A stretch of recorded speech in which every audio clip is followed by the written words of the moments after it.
사람이 이제 동물과 구별되는 가장 중요한 차이점이 여러분 뭐라고 생각하세요? 이제 호랑이는 강한 이빨도 있고 또 표범은 빠르죠. 그리고 독수리는 날 수도 있습니다. 그런데 사람은 그런 물리적인 힘으로 따지면 상대가 되지 않아요. 그런데 어떻게 이렇게 연약한 인류가 이 세상을 정복하고 다스릴 수 있을까? 그것은 우리 사람이 언어의 능력을 갖고 있기 때문입니다. 이 말과 글, 언어라는 것이 굉장한 능력이에요.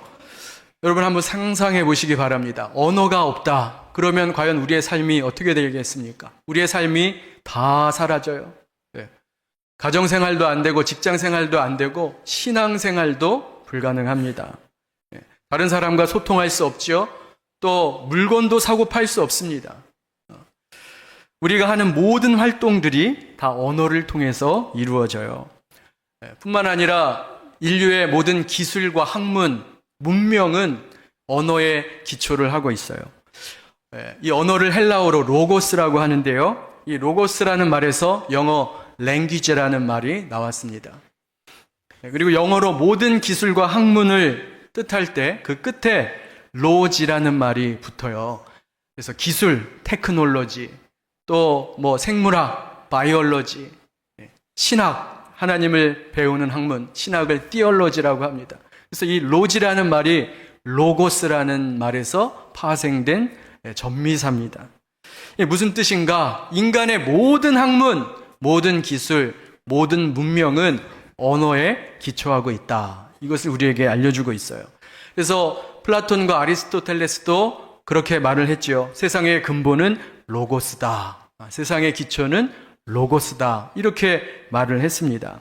그런데 이것은 이미 성경이 말하는 바이기도 합니다.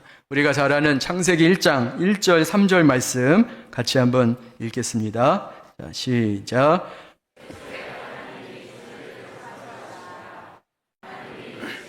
빛이 있으라 하시니 빛이 있었고. 자, 하나님이 천지를 창조하시는데 무엇으로 창조하셨어요? 말씀으로 창조하셨죠. 이르시되, 옛날 버전으로 가라사대. 하나님이 말씀으로 천지를 창조하셨어요. 심지어 요한복음에는 그 말씀이 하나님 당신 자체가 말씀이다. 이렇게 이야기합니다. 요한복음 1장 1절에 보니까 태초에 말씀이 계시니라. 이 말씀이 하나님과 함께 계셨으니 이 말씀은 곧 하나님이시니라. 이렇게 이야기를 해요. 여러분, 이 우주 만물은 진화론자들의 말처럼 저절로 우연히 생겨난 게 아닙니다. 창조주 하나님께서 목적을 가지시고 말씀의 능력으로 이 우주 만물을 만드신 줄로 믿습니다. 이게 우리의 신앙 고백이죠. 우리는 창조를 믿어요. 자, 그런데 여러분, 이것은 과학적으로도 맞는 말입니다. 여러분, 요즘 뜨고 있는 양자역학이라는 게 있죠. 여러분, 양자역학에 따르면 세상의 모든 물질은 입자이기도 하지만 파동이기도 하다. 이것을 이제 양자역학이 말하는 거예요. 여러분, 파동이라는 게 뭐예요? 파동이 바로 소리가 파동이에요. 소리. 제가 지금 말로 소리를 내잖아요. 그러면 이게 음파가 돼서 공중에 이게 타고 가서 여러분의 고막에 있는 막을 흔들면 제 말이 여러분께 들리는 겁니다. 이게 파동이거든요. 그러니까 선포된 말씀, 이게 파동이에요. 종합하면 뭐냐? 우주 만물이 말씀으로 창조되었고 모든 인류의 문명의 기초도 언어라는 것. 이것을 우리는 알 수 있습니다. 자, 그렇다면 이렇게 중요한 언어의 능력, 이것을 인류가 언제부터 소유하게 되었는가? 성경이 이를 우리에게 말씀하고 있어요. 어떻게 우리가 언어의 능력을 갖게 되었는가? 창세기 1장 27절 말씀 같이 한번 읽겠습니다. 자, 시작. 하나님이 자기 형상 곧 하나님의 형상대로 사람을 창조하시되 남자와 여자를 창조하시고. 하나님께서 사람을 창조하실 때 동물과 다르게 창조하셨어요. 여기 보니까 하나님의 형상대로 지었다. 그 이야기는 뭐냐? 쉽게 말해서 하나님을 닮게 만들었다는 거예요. 하나님을 닮게 만들었다. 또 다른 말로 하면 하나님의 능력을 우리에게 주셨다는 뜻이기도 합니다. 하나님의 능력을 주시고 하나님의 DNA를 우리에게 주신 거예요. 그럼 어떤 능력이요? 말하는 능력, 언어의 능력을 우리에게 주신 겁니다. 그래서 인간만이, 동물들은 할 수 없죠. 사람만이 언어의 능력을 갖고 있는 거예요. 다시 말씀드리지만 말의 능력은 굉장한 겁니다. 하나님의 말씀의 능력은 굉장했어요. 하나님이 말씀하시면 그대로 다 이루어졌습니다. 그래서 하나님이 가라사대 빛이 있으라 빛이 있었고, 가라사대 땅의 생물과 공중의 새가 있으라 하면 그대로 되었어요. 그게 하나님 말씀의 능력이었습니다. 이 놀라운 능력을 사실 아담도 원래는 물려받았어요. 창세기 2장 19절의 말씀 제가 읽어드릴게요. 여호와 하나님이 흙으로 각종 들짐승과 공중의 각종 새를 지으시고 아담이 무엇이라고 부르나 보시려고 그것들을 그에게로 이끌어 가시니 아담이 각 생물을 부르는 것이 곧 그 이름이 되었더라. 이게 뭐냐면 하나님이 온갖 종류의 생물들을 만드셨잖아요. 그런데 아담이 그 생물의 이름을 부르는 대로 그 생물의 특징이 되는 겁니다. 아담이 말하는 대로 이루어지는 거예요. 그러니까 하나님의 그 말씀의 능력이 아담에게도 있었던 겁니다. 말하는 대로 되어지는 거죠. 그런데 문제는 뭐예요? 아담이 불순종의 죄를 범하고 타락하면서 그 하나님의 그 능력을 잃어버렸어요. 하나님과 멀어지고 에덴 동산에서 쫓겨나면서 결국은 그 말의 권세, 말의 능력을 잃어버리게 된 겁니다. 그럼에도 불구하고 인간이 타락했음에도 불구하고 여전히 그 말의 권세와 능력의 흔적이 남아있죠. 여러분, 그래요. 우리가 사실 인간이라는 존재는 하나님의 형상으로 지음받았기 때문에 엄청난 능력을 갖고 있었던 존재예요. 여러분, 그 이야기 들어보셨죠? 뇌과학자들이 말합니다. 인간이 가지고 있는 능력에 우리는 10%도 사용하지 못하고 죽는데요. 하나님이 100을 주셨는데 우리는 10도 사용하지 못하고 사는 겁니다. 왜 그래요? 인간의 타락 때문에 그런 겁니다.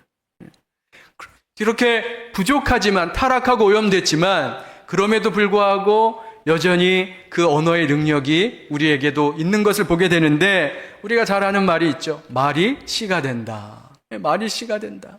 그래서 말하는 대로 어떤 삶이 흘러간다. 이거 우리가 살면서 다 느끼는 것 아닙니까? 그게 이제 말의 힘, 말의 능력이에요. 지금도 한번 보세요. 지금도 말 한마디에 생명이 왔다 갔다 합니다. 말 한마디에 나라가 흥하기도 하고 망하기도 해요. 이게 말의 권세, 말의 능력입니다.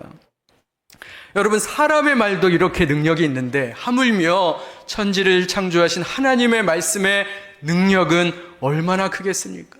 사실 우리가 정말 손톱만큼도 우리가 이해하지 못하고 살아가는 게 너무 많은 거예요. 그래서 오늘 우리가 잘 아는 말씀, 히브리서 4장 말씀을 통해서 하나님의 말씀의 능력이 무엇인가 우리가 함께 살펴보고자 합니다. 자, 하나님의 말씀의 능력은 무엇이냐? 뭔가를 새롭게 하고 변화하고 바꾸는데 창조적인 능력이죠. 이런 능력이 있는데, 먼저 하나님의 말씀은 우리의 몸을 변화시킬 수 있는 능력이 있다는 거예요. 우리 같이 한번 12절 말씀 같이 한번 다시 읽겠습니다. 자, 시작. 하나님의 말씀은 살아있고 활력이 있어 좌우의 날선 어떤 검보다도 예리하여魂과 영과 및 관절과 골수를 찔러 쪼개기까지 하며 또 마음의 생각과 뜻을 판단하나니. 여기 보니까 하나님의 말씀은 살아있고, 이 살아있다는 말은 생명력이 있다는 거예요. 생명력이 있다. 이어서 하나님의 말씀은 활력이 있다. 이 활력을 헬라어로 에네르게스라고 하는데, 우리가 잘 아는 에너지라는 말이 여기서 나온 거예요. 그래서 하나님의 말씀에는 강한 생명력과 에너지가 있다. 이것을 우리에게 말씀하고 있는 것입니다. 그래서 이 생명력과 강한 에너지를 우리에게 주신다는 거예요. 근데 그게 우리의 영과 혼과 마음에 뿐만 아니라 관절과 골수, 우리의 육체까지도 포함하고 있다는 것입니다. 여러분, 우리 제가 한번 질문 드려볼게요. 우리 몸의 구성 성분 중에 제일로 많은 구성 성분이 뭔지 한번 맞춰보세요. 1번 객관식입니다. 쉽죠? 객관식. 1번 단백질, 2번 지방, 3번 물. 뭐가 제일 많아요? 물이죠. 우리 몸의 70%가 물이래요. 그래서 물이 굉장히 중요한 겁니다. 아마 TV에서 여러분 한 번쯤 다 보셨을 거예요. 이 물이라는 게 참 희한해서 물을 컵에 담아두고 거기에다가 어떤 말을 하느냐에 따라서 그 물의 결정체가 달라진다고 합니다. 그래서 감사합니다, 사랑합니다, 축복의 말을 하면 이 물의 결정체가 육각 형태의 결정을 갖는 아주 예쁜 모양으로 바뀐다는 거예요. 그런데 거기다 대고 저주의 말을 하고 욕을 하고 부정적인 말을 하면 이게 결정 형태가 사라지고 퍼져서 있는 존재로 나타난다는 거예요. 그래서 제가 사진 하나 준비했어요. 이해를 돕기 위해서. 고맙습니다 라는 말을 들었을 때 물의 결정이 저렇게 된다는 겁니다. 다음에 보여주세요. 그런데 바보라는 말로 컵에다가 얘기를 하니까 결정 형태가 사라졌죠. 다음 그림 하나 더 있습니다. 감사합니다. 결정 형태가 있는데 망할 이런 말을 할 때 결정이 사라지고 퍼져 있는 것을 보게 됩니다. 네, 됐습니다. 그런 거예요. 여러분, 그래서 우리의 질병의 가장 큰 원인이 뭐예요? 의사 선생님들이 제일 조심하라고 하는 게 뭐예요? 스트레스. 그렇죠. 스트레스가 모든 만병의 원인이래요. 그럼 여러분, 언제 우리가 스트레스 받아요? 결국에는 말을 통해서 받는 겁니다. 부정적인 말, 나를 비난하는 말, 욕하는 말, 원색적인 말들, 이런 것들이 우리에게 스트레스로 다가오는 거예요. 반대로 사랑의 말, 축복의 말, 감사의 말, 이런 것들이 풍성할 때 우리의 삶이 건강해지는 줄로 믿습니다. 그래서 여러분, 올 한 해 긍정적인 말, 사랑의 말, 축복을 많이 하시기 바랍니다. 별로 하고 싶지가 않으신가 보네요. 올해 건강하게 사시려면 좋은 말들을 많이 하셔야 돼요. 행복해, 사랑해, 감사해, 이런 말들을 많이 하셔야 돼요. 우리 실천해 보겠습니다. 옆에 분한테 인사하세요. 예수 믿으니 너무 행복합니다.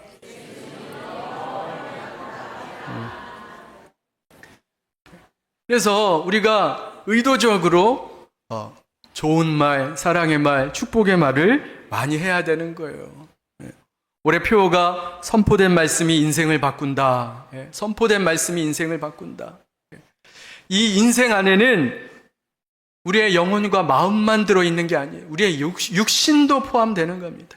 선포된 말씀이 우리의 육신도 치료하고 회복하고 새롭게 하시는 줄로 믿습니다. 두 번째로 하나님의 말씀은 우리의 마음을 변화시키는 능력이 있어요. 여기 보니까 혼과 우리의 마음을 새롭게 하고 변화시키는 그런 말씀의 능력과 활력이 있다는 거예요. 여러분들도 많이 경험해 보셨을 거예요.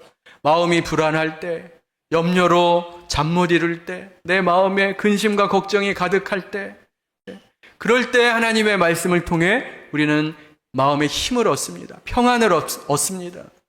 위로를 얻고 안정을 누려요. 아마 이런 간증을 하시는 분들 엄청나게 많을 거예요. 구름같이 허다한 증인들이 있어요. 하나님의 말씀을 통해 내 마음이 회복되고 치유되었다는 엄청난 증인들이 있습니다. 저도 그 중에 한 사람이에요. 저도 불안하고 염려하고 걱정이 될 때 저에게 위로가 되는 말씀이 있어요. 우리가 잘 아는 말씀, 요한복음 14장 27절 말씀입니다. 우리 같이 한번 읽겠습니다. 시작. 평안을 너희에게 끼치노니 곧 나의 평안을 너희에게 주노라. 내가 너희에게 주는 것은 세상이 주는 것과 같지 아니하리니 너희는 마음에 근심하지도 말고 두려워하지도 말라. 평안을 너희에게 주노라. 미국 시카고에 호레이쇼 스패포드라는 사람이 있었습니다. 이는 아주 유명한 변호사였고 당시에 복음 전도자로 유명했던 무디 목사님의 친구요 후원자였는데 이 사람에게 큰 시련이 닥쳐왔어요. 4살 난 아들이 병에 걸려서 목숨을 잃은 겁니다. 그리고 몇 달 뒤에는 역사 기록에도 나오는 시카고 대화재가 일어나는데 큰 불이 발생해요. 그래서 자신의 전 재산을 다 잃어버리고 맙니다. 그럼에도 불구하고 이 스패포드라는 사람이 무디를 도와서 복음 사역을 열심히 했는데요. 1873년 영국에서 이 무디 목사님이 부흥사경회를 집회를 열었어요. 그래서 자기도 그 부흥사경회에 참여해야지, 이제 배를 타고 미국에서 영국으로 가는 겁니다. 그런데 급한 업무가 생겨서 가족들을 먼저 보낸 거예요. 아내와 4명의 딸, 남아있는 4명의 딸들을 배에 태워서 보냈습니다. 거기서 만나자, 나는 뒤따라 가겠노라, 이렇게 보냈는데 일주일 뒤에 아주 비극적인 소식을 듣게 돼요. 그 가던 배가 영국의 상선과 충돌하는 사고가 발생한 겁니다. 그래서 아내는 구조되었지만 2살, 5살, 9살, 11살 난 4딸이 모두 목숨을 잃고 만 거예요. 지금 마치 무안공항 참사 같은 그런 일이 벌어진 겁니다. 스패포드는 고통과 슬픔 가운데에서 참 힘들었지만 이제 아내를 만나기 위해서 배를 타고 간 거예요. 그런데 배를 타고 가는 도중에 이제 그 함장이 이야기를 합니다. 선장이 말을 합니다. 여기가 바로 그 사고 지점이라고. 그 사고 지점을 보는데 이 스패포드가 너무 가슴이 아픈 거예요. 이 차가운 이 바닷속에 아이들이 얼마나 차가웠을까, 얼마나 두려웠을까. 그러면서 하나님 앞에 절규하고 몸부림치면서 원망하고 기도를 합니다. 잠을 잘 수가 없죠. 밤을 꼴딱 새며 기도를 하는데 동이 트는 거예요. 동이 트는데 그때 마음속에 하나님께서 말씀으로 임재해 주셨어요. 평안을 너에게 주노라. 이런 말씀이 임하는 겁니다. 그 말씀 속에 하나님의 마음이 느껴진 거예요. 이게 그냥 세상의 평안이 아니에요. 그냥 아무런 느낌도 없이 평안하세요라는 세상의 평안이 아니라 어떤 평안이냐? 자기 외아들이 십자가에 처참하게 죽어가는 것을 보면서 가슴을 찢는 그 아버지가 줄 수 있는 평안이라는 것을 이가 느낀 거예요. 자식의 죽음을 보며 가슴을 부여잡고 고통스러워하는 그 아버지가 줄 수 있는 평안, 그것을 이 스패포드가 느꼈을 때 지은 찬송이 있습니다. 그때 배에서 지은 찬양이 우리가 잘 아는 413장 내 평생에 가는 길이란 찬양이에요. 우리 같이 한번 1절만 불러볼까요? 반주 없이 해도 됩니다. 같이 한번 불러보겠습니다. 내 평생에 가는 길 순탄하여 늘 잔잔한 강 같은지 큰 풍파로 무섭고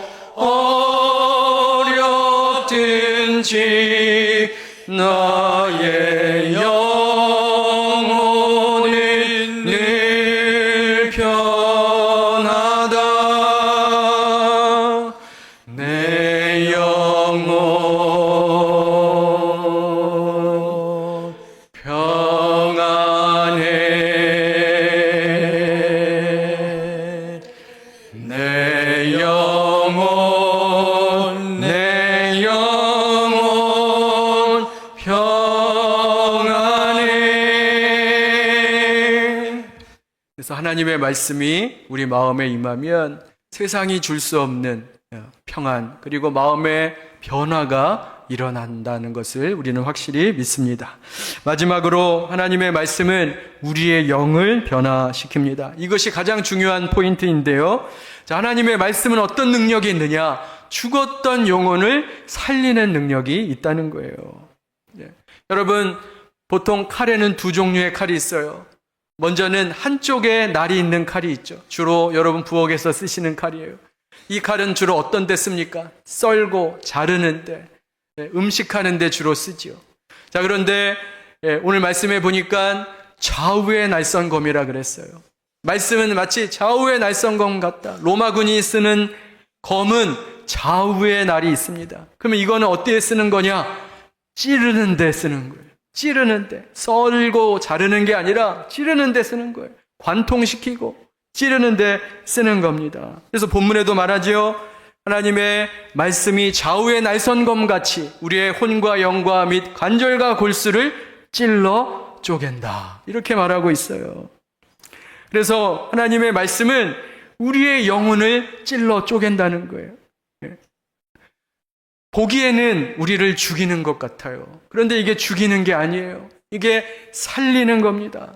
마치 수술을 집도하는 의사가 메스를 들고 몸을 절개하고 몸속 깊은 곳에 손을 집어넣잖아요. 그래서 뭐 합니까? 우리를 죽이는 암덩어리를 꺼내는 겁니다. 마치 그것과 같이 하나님의 말씀은 우리 안에 있는 우리를 죽이는 것, 바로 죄라는 그 죄의 덩어리를 도려내는 거예요. 드러나게 하는 거예요. 그래서 하나님의 말씀은 우리 안에 있는 더러운 것들을 드러내는 것입니다. 그래서 13절에 이렇게 말하고 있어요. 13절 같이 한번 읽겠습니다. 13절 시작. 지으신 것이 하나도 그 앞에 나타나지 않음이 없고 우리의 결산을 받으실 이의 눈앞에 만물이 벌거벗은 것 같이 드러나느니라. 네. 말씀이 임할 때 우리 안에 숨겨져 있던 죄악들이 다 드러나는 겁니다. 이전에는 다 우리가 어떻게 생각했어요? 아유, 그래도 나 같은 사람 나와보라 그래. 나는 괜찮은 사람이야. 나는 법 없이도 살 수 있어. 나는 보통 소시민이야. 그런데 말씀이 임하니까 우리 안에 있는 더러운 것들이 다 드러나는 거예요. 온갖 정욕과 이기심과 음란한 생각들, 우리의 그런 못된 죄악들이 다 드러나는 겁니다. 그래서 이때 나타나는 현상이 뭐냐면 회개라는 거예요. 회개. 말씀이 임하면 회개의 역사가 일어나요. 예레미야는 이 능력을 이렇게 표현합니다. 예레미야서 23장 29절 말씀이에요. 제가 읽겠습니다. 여호와의 말씀이니라 내 말이 불같지 아니하냐 바위를 쳐서 부서뜨리는 방망이 같지 아니하냐. 자, 말씀이 뭐라고요? 방망이라는 거예요. 말씀이 임하면 우리의 단단했던 그 자아를 깨트린다는 거예요. 말씀이 임하면 단단했던 우리 아집과 고집, 이런 것들을 하나님이 깨신다는 거예요. 교만이 깨지는 겁니다. 그게 바로 회개의 역사예요. 처음에는 말씀 때문에 우리가 얻어 터지고 죽을 것 같지만, 하지만 그게 사는 길이라는 겁니다. 여러분, 그래서 이 말씀이 우리를 찔러 쪼개는데, 찔러 쪼개는 것으로 끝나는 게 아니에요. 이렇게 드러내고 찢고, 하지만 결국에는 그것을 다시 싸매고 꿰매고 그 상처를 회복하시는 줄로 믿습니다. 그게 말씀의 능력이에요. 그래서 이사야 선지자가 이렇게 말합니다. 55장 3절 같이 읽습니다. 자, 시작. 너희는 귀를 기울이고 내게로 나와 들으라. 그리하면 너희의 영혼이 살리라. 여러분, 그래서 죽어가는 영혼들이 하나님의 말씀을 통해 다시 살림받고 시들어가는 영혼이 주의 말씀을 들을 때 힘을 얻게 되는 줄로 믿습니다. 이게 바로 말씀의 능력이에요. 이제 말씀을 정리하고자 합니다. 제가 이제 매주 강대상에 서지 않습니까? 그러면 이렇게 보면 느껴지는 게 하나 있어요. 여러분들 교회당에 처음 오시면 표정들이 좀 다 힘들어 보이세요. 피곤한데, 좀 더 자야 되는데, 그렇지만 왔다. 또 어떤 분은, 오늘 친구들 골프 약속 있다고 하는데, 아이고, 아쉽네. 뭐 이런 마음이 있으신지, 이렇게 처음 들어오셔서 교회당에 앉으실 때는, 죄송합니다. 우거지상이에요. 우거지상이. 그런데 같이 찬양을 부르고, 같이 기도를 하고, 말씀을 듣고, 또 기도하고, 찬양하면서 그 얼굴들이, 표정들이 환하게 바뀌는 것을 보게 됩니다. 여러분, 이게 말씀의 능력인 줄로 믿습니다. 네. 그래서 여러분들, 우리에게 필요한 게 뭐냐면, 말씀의 능력에 대한 믿음이 필요해요. 말씀이 능력이 있구나. 말씀이 내 몸을 변화시키고, 내 마음을 변화시키고, 내 영을 살리는 능력이 있구나. 이런 하나님에 대한 믿음은 말씀에 대한 믿음이에요. 여러분, 그러면 이 말씀이 어떻게 내 삶에 역사할 수 있을까요? 제가 그리스도 안의 자유라는 이 양육 프로그램을 하면서 절실하게 깨달은 게 있어요. 그래서 올해 우리 표를 선포된 말씀이 인생을 바꾼다, 이렇게 정한 겁니다. 뭘 깨달았느냐? 말씀을 내 입으로 시인하고 선포하는 것이 너무나 중요하다는 거예요. 여러분 책상 위에 여러분 가정의 책상 서재에다가 성경책 올려놓는다고 그게 여러분의 삶을 변화시키지 않아요. 능력의 말씀을 내가 입으로 시인하고 내 귀로 듣고 내 온몸이, 내 세포가 그 말씀의 진동, 말씀의 파동을 내 몸으로 받을 때 우리의 삶에 변화가 있을 줄로 믿습니다. 들려지는 말씀이 중요한 거예요. 그래서 올해 우리가 이 표를 가지고 열심히 말씀 선포를 하기 원합니다. 그래서 여러분들 열심히 선포하세요. 생명력 있는 말씀, 활력 있는 말씀. 그래서 제가 주보를 이렇게 좀 새롭게 디자인했는데 거기 안에 보면 이달의 선포 말씀이 있어요. 선포 말씀이 있고, 오늘의 양식에도 이달의 선포 말씀을 기록했고, 나눠드린 탁상용 달력, 이거 받으셨죠? 탁상용 달력. 여기에도 매달 선포 말씀이 있습니다. 그래서 이걸 가지고 여러분들 계속 선포하시라는 거예요. 1월 선포문인데 요즘 제가 교회 출근하면 제일 먼저 하는 게 그겁니다. 이거 선포하는 거예요. 5번씩, 때로는 10번씩 선포하는 거예요. 우리 같이 한번 선포하겠습니다. 우리 갈라디아서 4장 6절 말씀 가지고 선포문 만든 건데 우리 같이 한번 큰 소리로 읽겠습니다. 시작. 나는 하나님의 자녀입니다. 세상 모든 것이 아버지의 것이고 나는 무엇이든지 아버지께 구할 수 있습니다. 아멘. 네. 그래서 여러분들 말씀을 자꾸 내 귀에 듣고 내 입으로 시인하고 내 몸으로 느끼고 그 진동을 느끼고 파동을 느끼는 거예요. 그래서 올 한 해 이렇게 말씀 선포에 열심을 내기를 원합니다. 제가 적용 좀 하나 말씀드리고 마칠게요. 여러분, 우리 다음 세대, 우리 자녀들이 영적으로 죽어가고 있어요. 지금 한국교회가 심각한 상황이라고 말합니다. 여러분, 고등학교 졸업하면 주일학교 다니던 아이들이 다 떠나가고 20%도 남지 않는데요. 왜 그런가? 왜 우리 자녀들이 믿음에서 떠나고 교회를 떠나는가? 여러 가지 이유가 있겠지만 저는 가장 큰 이유가 자기 정체성이 없기 때문이라고 생각해요. 교회를 다니면서도 자기가 누구인지 몰라요. 그리고 왜 살아야 하는지도 모르고 이 어른들이 만들어 놓은 경쟁사회 속에서 지치고 병들어가고 있습니다. 그래서 아이들 보고 그냥 공부 기계처럼 공부 못하면 타박 주고 루저라고 하고 그리고 자기 정체성 없이 그냥 살아가는 거예요. 소망도 없고 목표도 없습니다. 그래서 이런 아이들에게 우리가 뭘 해야 되느냐? 본인들이 누구인지 그들의 정체성을 확인시켜 줘야 돼요. 그런데 정체성을 만드는데 가장 중요한 것이 뭔지 아세요? 호칭입니다. 호칭. 자리가 사람을 만든다고 하죠. 자리가 사람을 만든다는 게 뭐예요? 호칭이 사람을 만드는 거예요. 사장님, 사장님, 사장님, 사장님. 사장이라고 불러줄 때 그 사람이 사장의 역할을 점차 해갈 수 있는 거예요. 제가 목사가 되었어요. 처음에 목사 안수를 받았는데 목사라는 그 호칭이 너무 부담스러운 거예요. 나같이 부족한 사람이, 연약한 사람이 어떻게 목사의 일을 할까? 목사의 사역을 어떻게 감당할까? 염려와 걱정과 불안이 됐어요. 그런데 그럼에도 불구하고 주변에 있는 사람들이 저만 보면 목사님, 목사님, 목사님 계속 목사라고 불러주는 거예요. 제가 여지껏 살면서 목사라는 말을 몇 번 들었겠습니까? 수천 번, 수만 번 들었겠죠. 그런데 그 이야기를 계속 들으면서 아, 그렇구나. 내가 목사지. 목사답게 살아야지.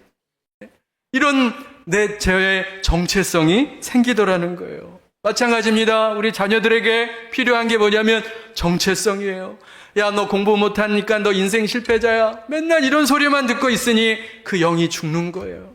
그래서 우리가 말씀에 있는 진리대로 그 아이들의 정체성을 끊임없이 그들 귀에 들려줘야 되는 거예요. 그래서 여기 보세요.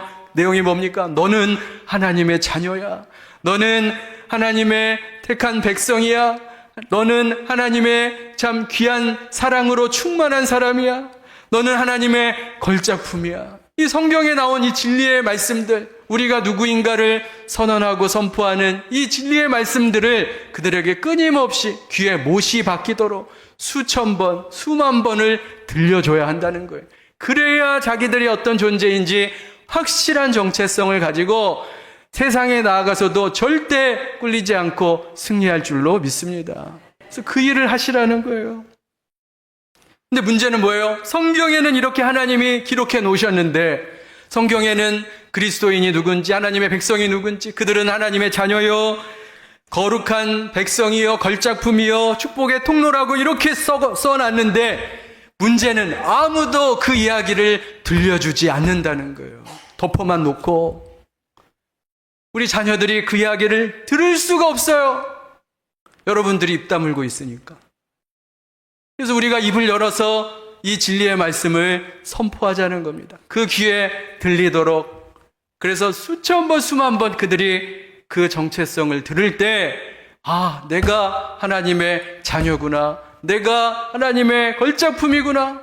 하나님이 나를 복의 근원으로 삼으셨구나. 이것이 그들의 확실한 정체성이 될 줄로 믿습니다. 그래서 여러분, 이게 성경 말씀의 능력이에요. 성경 말씀의 능력. 그래서 올 한 해 우리가 이것을 경험하기를 원합니다. 선포한 말씀이 여러분의 삶에 가득할 때 우리의 몸과 마음과 영혼이 새로워지고 변화되고 또 하나님의 은혜가 넘칠 줄로 믿습니다. 우리 다음 세대가, 우리 자녀들이 영적으로 살아날 줄로 믿습니다. 이런 은혜가 넘치는 저와 여러분의 삶이 되시기를 주님의 이름으로 축원합니다.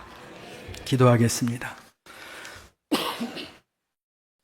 주여, 하나님 감사합니다. 오늘도 말씀의 능력, 우리에게 이미 주신 이 말씀의 능력 우리가 잊고 살았습니다. 주여, 그 능력, 그 활력과 그 생명력을 우리가 누리며 살아가게 하여 주옵소서. 특별히 우리의 입술로 시인하고 선포하고 고백함으로 말미암아 우리의 몸이 살아나고 마음이 새로워지며 영이 회복되는 은혜가 있기를 원하오니 올 한 해 우리에게 순종하는 마음 주셔서 이 일에 우리가 동참하게 하시고 그 역사하심과 능력을 맛보는 한 해가 되게 하여 주옵소서. 예수님의 이름으로 기도하옵나이다. 아멘.